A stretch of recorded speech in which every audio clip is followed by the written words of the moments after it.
Sony just announced her new look for the PS5 console this holiday season, which is basically a smaller and slimmer version with some minor upgrades.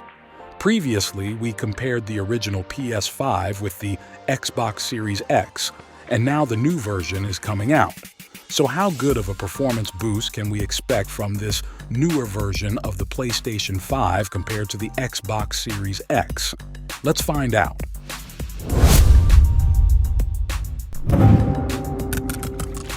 As the name suggests, the new PS5 is comparatively smaller than the original one. It's approximately 358 mm in width, 96 mm in height, and 260 mm in depth. Besides, there's also a small change on the exterior as well. Now it includes 4 separate cover panels. The top panels have a glossy look, and the bottom ones remain the same as the original ones. On top of that, if you get the digital edition now, there's a way to install the Ultra HD Blu-ray disc driver, but yeah, you won't get it right out of the package.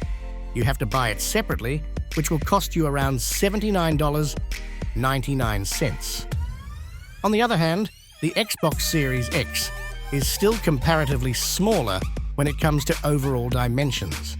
It's 301 mm in height and 151 mm in both width and depth. Although a bit smaller, the PS5 is still slimmer and weighs less than the Xbox Series X, which is 7 pounds only, while the Series X is approximately 9.8 pounds. So yes, if we're looking for a light quality console, then the new PS5 Slim is definitely the one you need.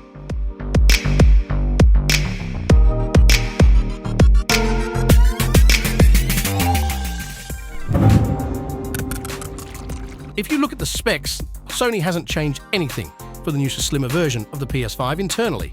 It's still powered by AMD's 8-core, 16-thread Zen 9 2 processor, which has up to 3.5 GHz clock speed, and this new model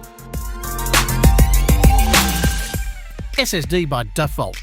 Other than that, everything remains the same, including the 16GB of GDDR6 system memory. In comparison, the Xbox Series X is also powered by the Zen 2 processor. However, it has a slightly higher clock speed of up to 3.8 GHz. And yes, everything else is pretty much the same, including the 1 TB of SSD storage and 16 GB of GDDR6 system memory. So performance-wise, even though the Series X has a slightly higher clock speed, it's barely noticeable. However, the loading time on the Xbox Series X is faster compared to the PS5.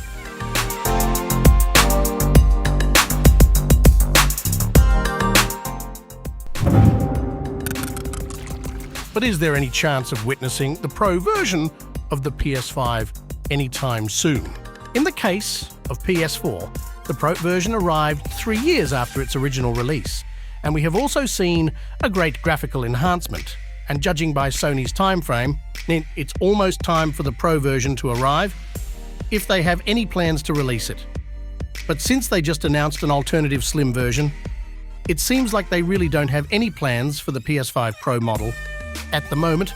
Maybe they'll reveal it by the end of 2024, or maybe there will be no PS5 Pro at all.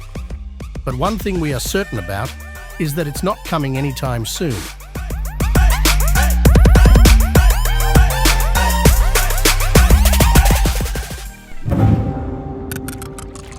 So the price for the PS5 with Ultra HD Blu-ray disc drive is $499.99, and the digital edition cost $499.99, while the Xbox Series X cost $489.99. Overall, the prices are pretty close to each other. However, the Series X is a bit more affordable compared to the Ultra HD Blu-ray disc drive edition of the PS5 Slim. Now, should you be getting the new PS5 Slim over the Xbox Series X? Well, if you don't own any game consoles and are looking forward to buying a new one, then yes, of course, because, let's be honest, the PS5 comes with more exciting gaming titles than the Xbox Series X includes.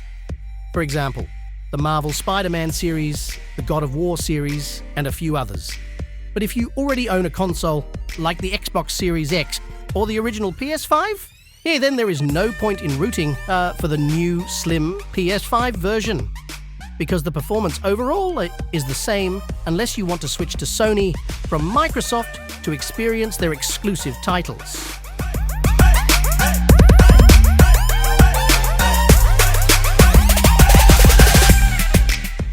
That's all for today. Thanks for watching the video. Like and share it with your friends if you find it helpful, and don't forget to subscribe to our channel if you want more videos like this on your feed.